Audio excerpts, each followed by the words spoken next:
Você é o prefeito de uma pequenina cidade na floresta, onde minúsculos seres do bosque formaram uma civilização escondida dos predadores. Esse novo território é pequeno e os recursos são escassos.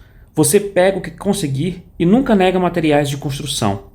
Seja engenhoso em seu planejamento e construa uma cidade promissora. Mas tome cuidado. Se colocar recursos demais em sua cidade, eles podem acabar sendo desperdiçados. Bem-vindos a mais um Board of View e hoje nós vamos fazer um como jogar do Tiny Towns, um jogo lançado essa semana pela Galápagos Jogos.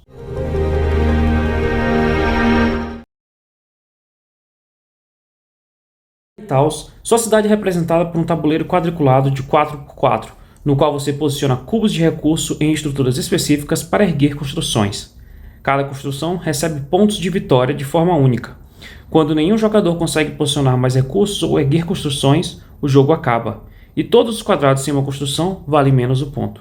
O jogador com mais pontos de vitória vence o jogo. Para fazer o setup, dê a cada um dos jogadores um tabuleiro individual de jogador com malha 4x4. Esse jogo vai até 6 jogadores, então escolha a quantidade necessária e devolva o restante para a caixa. Em seguida, coloque a carta com o símbolo do chalé virada para cima no centro da mesa. Depois, organize as outras construções por tipo e por cor. Cada uma dessas pilhas tem 4 cartas que você deve embaralhar. Depois que você embaralhar, compre uma carta de cada uma dessas pilhas para formar as nossas construções base para aquele jogo. Forme um suprimento geral com os cubos de recursos e construções de madeira, mas não inclua os monumentos. Esses monumentos serão detalhados mais à frente. Há 5 tipos de recursos existentes: madeira, pedra, tijolo, vidro e trigo. Embaralhe as cartas de monumento e distribua 2 delas a cada jogador viradas para baixo. Os jogadores podem ver suas próprias cartas, mas devem mantê-las em segredo. Os jogadores devem então escolher uma carta de monumento e descartar a outra na caixa virada para baixo. Em seguida, dê a cada jogador um monumento de madeira, o qual deve colocar ao lado de sua carta de monumento. Devolva para a caixa os monumentos restantes que não forem utilizados no jogo. Eles não estarão disponíveis para os jogadores nessa partida. Os monumentos são um tipo especial de construção que pode ser erguida apenas pelo jogador que possui aquela carta.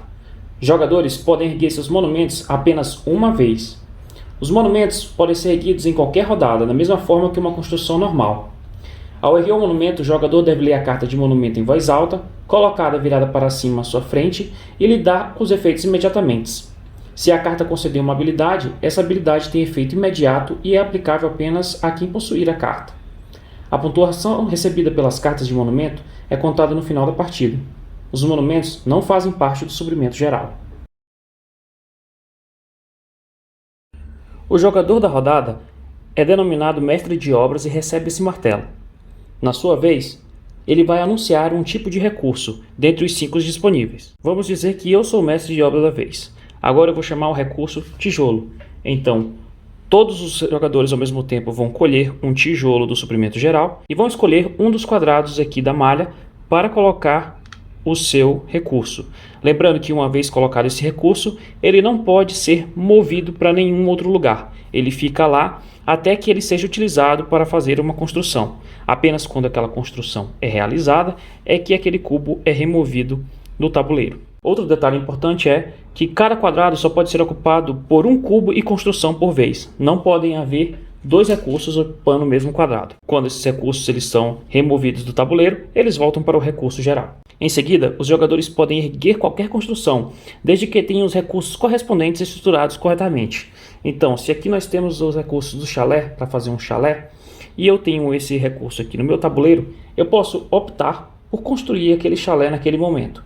Então eu vou remover aqueles 3 cubos do meu tabuleiro e vou colocar o chalé em um dos 3 espaços que antes estava ocupado pelos recursos. Eu posso escolher qual dos 3 espaços eu vou colocar o meu chalé. E uma coisa importante é que o posicionamento dos recursos para que eu construa o chalé, ele pode ser rotacionado, então pode ser dessa forma dessa forma, ou ele pode até mesmo ser espelhado, dessa forma. Um recurso pode ser usado apenas para fazer uma construção, então eu não poderia usar esse tijolo para fazer 2 construções distintas, apenas uma. Vamos dizer que aqui eu tivesse o chalé e o banco. Então, são 2 tijolos diferentes para fazer essas 2 construções. Não é necessário erguer as construções no momento em que os recursos forem posicionados. Os jogadores podem esperar quantas rodadas quiserem para erguer uma construção. Da mesma forma, os jogadores podem erguer várias construções de uma vez. Seguindo a lógica dos cubos, uma vez que essa construção é colocada na sua malha, ela não pode ser movida. Ela fica no mesmo lugar até o fim do jogo. Quando sua cidade estiver lotada de recursos e não conseguir ou desejar erguer uma outra construção, essa sua cidade está completa. Você sai da partida e pode começar a calcular sua pontuação. Você não poderá mais ser o mestre de obra que anuncia os recursos. Um jogador pode continuar a posicionar e anunciar recursos como mestre de obras enquanto tiver espaço para novos recursos em sua cidade, até mesmo quando não for possível erguer nenhuma construção. Se restar apenas um jogador, ele pode continuar anunciando recursos como o único mestre de obras até que sua cidade esteja completa. A partida termina assim que as cidades de todos os jogadores estiverem completas. Remova todos os cubos e recursos restantes, exceto dos armazéns. Cada quadrado vazio vale menos 1 ponto. Os jogadores adicionam 1 ponto por cada construção em sua cidade e subtrai as penalidades para calcular sua pontuação final. O jogador com mais pontos de vitória vence.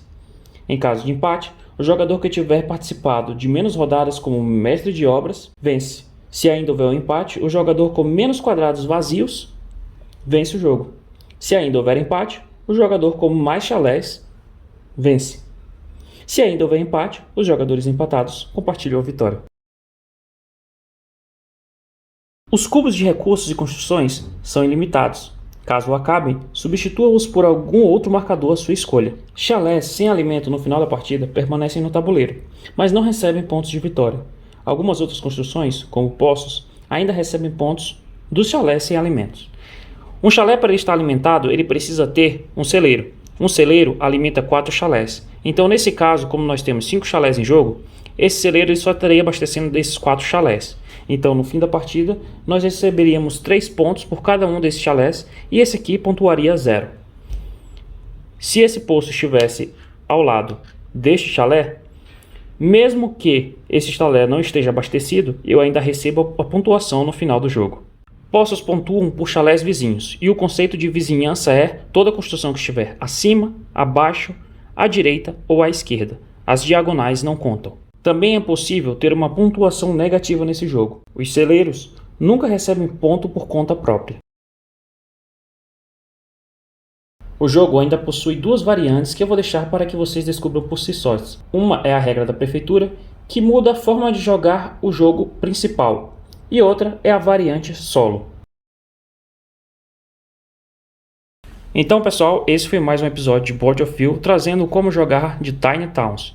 Então, comentem aqui embaixo o que vocês acharam desse jogo, curtam e compartilhem o canal. Fiquem ligados para mais conteúdo sobre board games.